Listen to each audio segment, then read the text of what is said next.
C'est pas vraiment métaphysique, mais moi, c'est plutôt côté protection de la Terre, environnement que ça m'a choqué. Parce que tout ça, ça a l'air extrêmement fragile. Et de le voir toi-même, plutôt qu'on te le dise par des calculs scientifiques qui sont certes valables, mais qui font pas le même effet.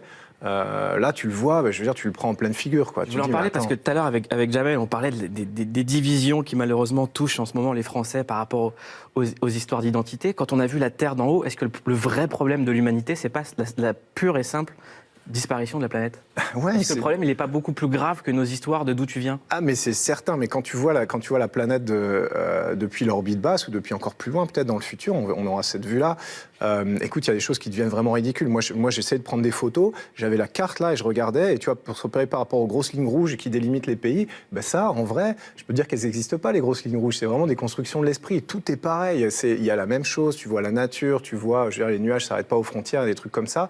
Donc, ça te fait vraiment réfléchir. Tu te dis, mais attends, tout ça, c'est quand même de la blague. Au final, on est tous embarqués sur le même bateau. Hein. On est sur un gros bateau, 7 milliards sur le même bateau, à travers le cosmos. Autour, il n'y a rien, ça, je peux te le dire, parce que je l'ai vu. Autour, il n'y a pas de vie du tout. C'est le seul petit radeau de sauvetage qui est un peu gros. C'est sûr, c'est une planète, mais c'est quand même pas grand-chose.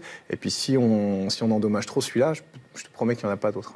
Jamal, est-ce que tu as lu l'appel des 15 000 scientifiques? J'ai lu l'appel des 15 000 scientifiques, oui. Qu'est-ce qu'on peut en dire de cet appel? Comment est-ce qu'on peut le résumer? On voit que j'ai pas lu. Tu l'as bien fait. Parce que je suis comédien. Oui, j'ai lu l'appel des 15 000. Je t'ai protégé amicalement, j'ai dit... Et t'as enchaîné. Voilà, j'ai enchaîné. Et moi, tu me demandes pas si j'ai lu. Mais il dit quelque part que plus on attend, plus il est trop tard. Enfin, c'est un peu bête de le dire comme ça, mais c'est ça qu'ils disent. Qu'il y a urgence à agir. On parle d'une espérance de vie de 80 années pour la planète Terre. Ouais, c'est possible. Alors, c'est dans les scénarios les pires. Évidemment, tout ça, c'est dans des fourchettes. Parce que 80 années, ça veut dire que si, par exemple, je suis grand-père, mes petits-enfants assisteront à la disparition de la Terre. Ouais, mais alors, encore une fois, ça, c'est un scénario un peu pessimiste. Il y en a d'autres. Mais c'est du vrai. Tu vois, chaque génération, moi, je pense, a quelque part un peu sa grande tâche. La génération de nos parents, ils ont fait la paix en Europe, tu vois, après la guerre, ou avec les colonies, tu vois, des choses comme ça. C'était pas facile, c'était compliqué. Mais ils l'ont fait. Et puis ça marche bien. Aujourd'hui, tu vois, on a l'Europe, c'est super. Et puis on se pose plus la question, il n'y aura plus jamais. Enfin, on pense la guerre en France, en Europe, en Italie, en Allemagne, c'est bien.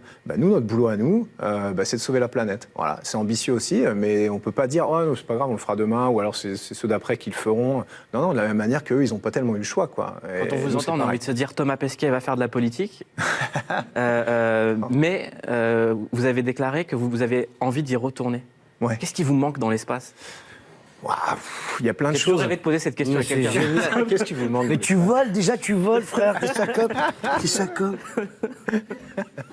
T'es léger comme une plume. Il n'y a rien. Il n'y a rien qui a pris sur toi. Moi, j'ai une question vraiment beaucoup plus... Tu sais ce qui se passe? Parce que frère, moi, j'ai toujours rêvé d'être astronaute. Non, moi, j'ai des vraies questions intelligentes. Tu veux les entendre? Ouais, je t'écoute. Comment on fait pipi? Parce que c'est sûr quand il y a un souci, tu vois. Non, mais on a des systèmes maintenant. C'est la technologie qui. Comment ça marche par aspiration, en fait. Jamais posé la vraie question. De ventilateur. La vraie question. Ouais, la vraie question. Parce que ça, c'était pas la vraie question. Non, parler de la taille. T'as gagné 3 cm? De taille. Comment on fait? Comment c'est possible? Il y a moyen de... C'est la colonne vertébrale qui s'allonge. Non, mais c'est hyper bien. Moi, je voulais jouer au basket, j'étais super content. Mais quand tu reviens sur Terre, tu les perds, malheureusement. Je me suis recompris. Rapetisse? C'est temporaire, ouais.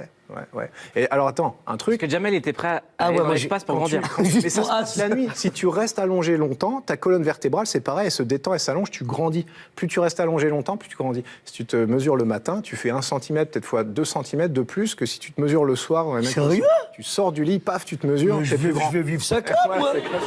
Je savais, hop, c'est vrai. Mais oui. Et là où t'as gagné 3 cm, en combien de temps? C'est tout au début, en fait. Au début, tu as parfois un peu mal au dos parce que tu as la colonne vertébrale qui fait clic, clic, clic, clic, clic, clic. Ça dure, 3 semaines. En 3 semaines, tu prends 3 cm. 3 semaines, 3 cm. C'est mieux que les spams qu'on reçoit. Putain. C'est pas les mêmes. Ouais, non, mais tu sais, c'est un vrai problème. Faut calculer, les combis, elles sont sur mesure, les scaphandres, donc faut prendre en compte tout ça, évidemment, parce que c'est au millimètre près, tout ça. Donc il n'y a pas de place pour l'improvisation quand on est dans l'espace. Non. Et dernière question, à vous, la Terre est plate. À vous. Tu vois. Mais si, mais j'ai vu qu'il y a un mec, ils l'ont déclaré il y récemment. a un mec qui veut faire une mission, qui construit une fusée dans son jardin pour aller dans l'espace, pour prouver que la Terre est plate. Mais moi je dis, ouais, vas-y, mec, on va bien voir. Mais non, elle est pas plate. Moi je l'ai vu, j'ai fait des photos. Après, je sais pas ce qu'il leur faut aux gens parce que moi j'y étais, je l'ai vu. Bon, ils sont pas obligés de me croire. Mais Elle est incroyable cette polémique. Hein. Dingue. Ouais. Ouais, non, c'est fou. C'est fou, puis quand on voit que c'est relayé, en fait, par des gens qui sont, a priori... Mais moi, ce qui m'a étonné, c'est que tu répondes à ça. Ouais, ben, écoute, non, mais alors pendant la mission, j'y ai pas vraiment répondu parce que je voyais pas aussi tous les trucs qui se passaient. Moi, j'avais quand T'as même pris un petit selfie pour dire... J'en ai pris un. J'en ai pris un.